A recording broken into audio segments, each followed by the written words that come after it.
L'Organisation pour l'harmonisation en Afrique du droit des affaires, au sigle OHADA, les 17 pays membres de l'organisation sont réunis autour du sujet de la facilitation du recouvrement. Comment permettre aux personnes ou entreprises de l'espace OHADA de recouvrer leurs dus, sans passer par de longues procédures judiciaires. Une session de mise à niveau sur l'appropriation des textes irrélatifs s'est tenue le 16 juin dernier à Ouagadougou. Le point avec Alassane Kenebego, Benewende Frédéric Nikima.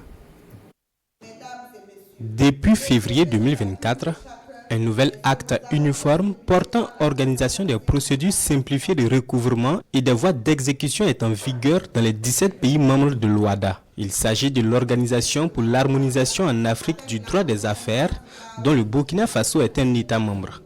À cette session de formation regroupant acteurs du secteur judiciaire et représentants d'établissements financiers, il est question d'échanger autour des innovations contenues dans ce nouvel acte uniforme en vue d'une meilleure efficacité dans la conduite des différents actes de procédure de recouvrement et d'exécution. C'est par exemple la saisie du fonds de commerce, c'est par exemple la saisie du bétail, c'est par exemple la saisie des biens placés dans un coffre-fort appartenant à un tiers. Ce sont donc les nouvelles procédures introduites en droit OHADA.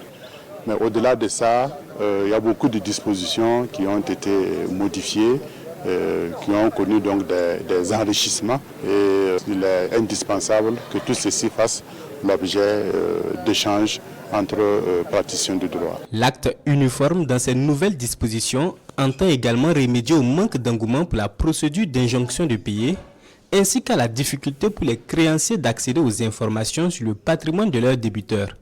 C'est dire que le nouvel acte uniforme de 2024 vient corriger les manquements et les insuffisances décelés dans l'ancien datant de 1998. À cette formation de Ouagadougou qui vise l'harmonisation des procédures et concepts, les acteurs entendent également identifier les éventuelles difficultés liées à l'application du nouveau texte en vigueur.